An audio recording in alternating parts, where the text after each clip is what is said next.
Hi there, I'm Rebecca Tripp, and I want to talk to you today about my course called Inner Power Training. First, I'm going to give you a little background on why I'm teaching it and what experiences I've had that led me to this point where I like to share information about how we can use our minds in a very special way to do things like manifest, heal ourselves, be sovereign, get rid of stress, anxiety, be centered, and live a more enjoyable life for those that are interested. My journey started when I was young. I was just a little girl when I started asking all those questions. Why are we here? What are humans all about? Why do we live on this planet? The common questions that most seekers ask, I found were on my mind. And, if you keep asking enough, you start to get some answers. And I did. So I found myself being very drawn to aviation. I wanted to fly away for many reasons. And so I joined an airline and became what we called stewardesses back in the 60s. Now it's a flight attendant. But I joined United Airlines.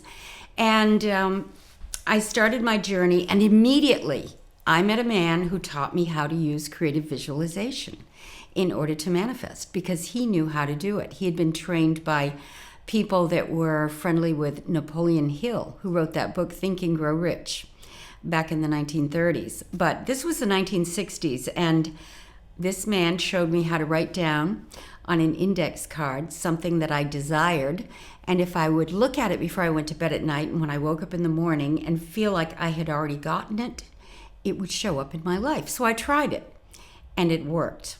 It worked so well that I decided it was time to explore this more, because I found that my first realization was that no one had ever told me about these things, that you can think things and make them happen. I've learned that, yes, thoughts are things, and we actually live in a universe of mind, and matter is the outer projection of our thoughts. So the more we can learn to think about things that we desire and forget about things that we don't want, the more harmonious our life becomes. But it's a process. It's not like something you can learn overnight necessarily. So I just started reading a lot of books based on the philosophy that your mind is in charge. But I found myself going into a state in my early 20s where I was still not very happy. Even though I had a great job, I was living a great lifestyle. I had moved to New York City, and then I moved out to San Francisco as a stewardess, and I was flying all over the country, meeting fascinating people, living the good life, but I still was not completely happy. And I was searching for that inner peace. Well, it kind of set me up for a major event that took place in my life. At that point, I got a very bad diagnosis. My greatest fear came upon me. I had a terrible fear of cancer. And sure enough, after a routine checkup, a doctor diagnosed me with early cancer when I was in my mid-20s by now. And he told me I needed to have surgery the following week. And I was completely freaked out. And I went into an altered state of being totally numb at that point. But I had met people who had talked to me that spiritual healing was real, because I had already proven to myself that I could think a certain way and attract into my experience things and places to live, cars, experiences. I knew that there was something to the power of the mind as far as how it could control the body. So I went to a spiritual healer, and I had an instantaneous healing. That means I went from the worst fear I have ever felt in my life to a spiritual awakening, in the sense that I just knew my body was healed. There was no more problem with early cancer. And in fact, it was such a profound experience, I really didn't even care if my body was healed, because I had an awakening, a spiritual awakening. And when you wake up and realize that you're not just trapped in a physical body, but there's so much more to you, you have a higher self that's connected to the whole universe, and we're all connected, and you're free. It's a very, very exciting feeling, I have to say. And we happen to be living in a time right now where they're talking a lot about the Great Awakening. Well, I can tell you, there really is a human experience that can awaken you to another level of being and thinking that is completely free of all the stress, negativity, fear, doubt, all those negative emotions that we as humans tend to be prone to can dissolve if we want to do the inner work. That's why I talk about inner power. It's all within us. And once we tap into it, the journey becomes very, very interesting because you meet people along the way that become your teachers. You happen to find the right books to read. You find yourself moving maybe to a location which is more advantageous to your journey. What I've learned is that we all came here for a purpose. We didn't just come here to bide our time. As Jose Silva, one of my favorite teachers, used to say, we didn't come here to be on a long coffee break. We came here for a purpose. We have a job to do. And that purpose is something that we love to do. Many times when people are trying to find what their purpose is, I tell them there are always a few clues. One of them is, if you think back to even when you were a child, what sort of things were you drawn to? What did you love to do? And that's an indication of what your purpose is, because it's not supposed to be something you dislike. It's supposed to be something that you love doing. And fulfilling your purpose is one of the main reasons you came here.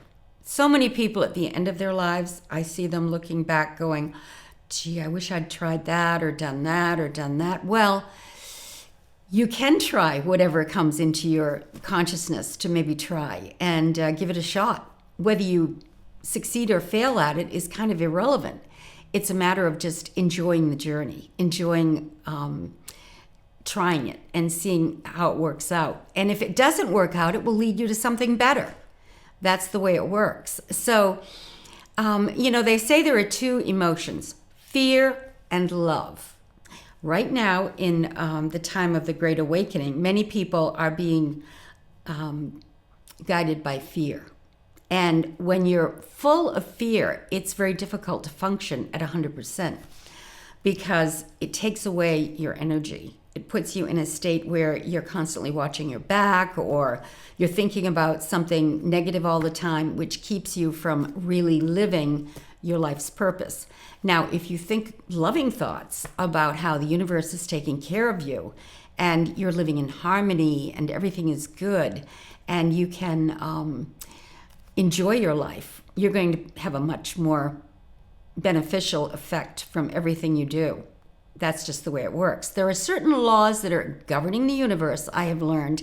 And when we learn to align our thought with those divine laws, like, do unto others as you want them to do unto you, make it a win-win situation when you're working with people or negotiating, even if you're getting a divorce or doing something like breaking up a business, it should be a win-win instead of always trying to figure out how to get the most out of a situation. There's a lot of subtle things involved with putting yourself in a place where you live a more fearless, happy, abundant life as opposed to a fearful, negative situation. And as I've said a few times in this little talk I'm giving you, we are living in the most amazing times because we get to choose which path we want to take. Do we want to live our purpose, or do we want to fold our tents and just be so fearful that we can't even function? That's not a good thing. So anyway, getting back to my journey, I had this awakening when I was in my mid-20s, which was really life-changing. Now, there's a dark and a light side to having a spiritual awakening. The light side is your life will never be the same. And you will trust that there's always a solution. Because if your greatest fear comes upon you, and mine was cancer, and you see it just disappear in an instant, and you have nothing to fear anymore, you know that there's something operating in the universe that you can rely on. Because if you can do something once, you can do it again and again and again. And the dark side of it is, I learned that very few people are even that interested. But that's okay. More and more people are getting interested in how to free themselves from negative thoughts and fears. But it's certainly not mainstream. And, it just never was, even back then. But I think we are going through a period where they keep saying more and more people are waking up. They're waking up to the realization that they've been controlled, manipulated, mind controlled by everything. We can't escape it. As soon as we're born into our environment, we start getting programmed by family, relatives, communities, schools, everything, religions. They're all programming us, whether we like it or not. But as Napoleon Hill says in his book, only 2% of the population awakens. And if you do awaken, you become what we call an independent thinker. You cannot be manipulated by the mind controlling of the media and the masses. And, you look below the surface to see what's really going on. And that's the way all the great thinkers have always operated. Those are the ones that bring new ideas, new inventions into the planet. We always have people on the planet that are thinking outside the box. There's a few that I could name right off. Elon Musk wants to go to Mars, Steve Jobs with Apple, Einstein, Tesla.